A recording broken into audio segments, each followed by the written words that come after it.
वर्ष ऊर्ध हम कर्मचारी रही से शीत ताप जहाँ भी हो सबुत कम कर अकाल परिश्रम कर दाबी दाबी आमर दाबी है निजुक्ति फाइनाल निजुक्ति आम से आज रास्तार ओल्ल आगामी दिन सरकार जो न करती मार्च 15 आम जमी कार्य आंदोलन कर गोटे दाबी अस्थायी कर्मचारी स्थायी नियुक्ति से दाबी प्रोत्साहन राशि वृद्धि कथा कहते प्रोत्साहन राशि वृद्धि होगा दरकार कौन केते टका प्रोत्साहन राशि मिलुची आ केते टका वृद्धि होगा दरकार प्रोत्साहन राशि 200 टका देउछन सरकार गत सरकार ये सरकार देई नांती जोड़ा एबे सरकार सेटा प्रोत्साहन राशि नेबा आमे प्रोत्साहन राशि नेबा भाई आमे आ चाहूनु जोटे पोस्टिंग करंतु जहाँ भी हो हमर दाबी सेटा आउ से 200 टका 100 टका आ चली पारिबे कि ए जो महंगा है जति निश्चय से समय चली पारिबे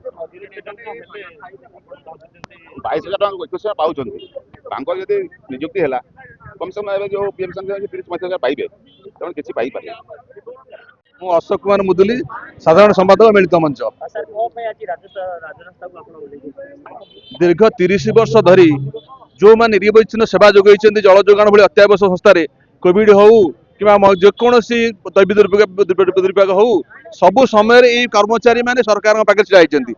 24 घंटा जल जोगाण बर्तमान प्रयास कर सरकार हेले 30 वर्ष काम करने सत्वे आज ग्रामांचल सहरांचल हाराहारी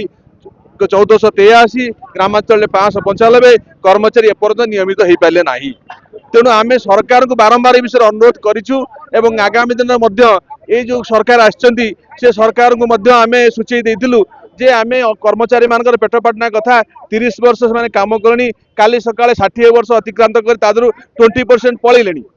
आउ 1200-1600 कर्मचारी दुईटा संस्थार अच्छा तेणु जदि नियमित कराए टंका 15-16 कोटी टंका वार्षिक खर्च हम 16 कोटी टंका गोटे सरकार किसी गोटे छोटिया प्रोजेक्ट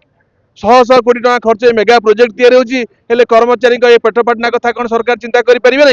तेणु ये सरकार को आशा भरोसा अच्छी आम राजरास्ता को कर्मचारी ओल्लैंट जे आगामी दिन जदि सरकार आम कथा को न शुणती आम मार्च सुधा ये आंदोलन को व्यापक करूँ और राजरास्ता गले मुख्यमंत्री की बासभवन घेराव करूँ मु अशोक कुमार मुदुली साधारण संपादक मिलित मंच दीर्घ 30 वर्ष धरी जो मैंने निर्वचन सेवा जोगई जल जोगाण भाई अत्यावश्यक संस्थार कोविड हो कि जेकोसी दैवी दुर्विपाक हो सबु समय ये कर्मचारी मैंने सरकार पाखे छिड़ा होती 24 घंटा जल जोगाण बर्तमान प्रयास कर सरकार हेले 30 वर्ष काम करने सत्वे आज ग्रामांचल सहरांचल हाराहारी 1483 ग्रामांचल 595 कर्मचारी एपर्यंत नियमित हो पारे ना तेणु आम सरकार को बारंबार ए विषय अनुरोध करूँ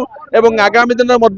ये जो सरकार आसछंती से सरकार को आम सूची देलु जे आम कर्मचारी मान पेट पाटना कथा 30 वर्ष से काम करनी काली सका 60 वर्ष अतिक्रांत कर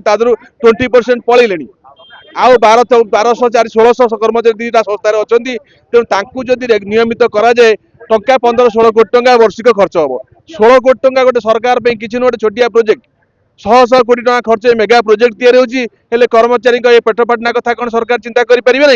तेणु ये सरकार को आशा भरोसा अच्छी आम राजरास्ता को कर्मचारी ओल्लैंट जे आगामी दिन जदि सरकार आम कथा को न शुणती आम मार्च सुधा ये आंदोलन को व्यापक करूँ और राजरास्ता गले मुख्यमंत्री की बासभवन घेराव करूँ।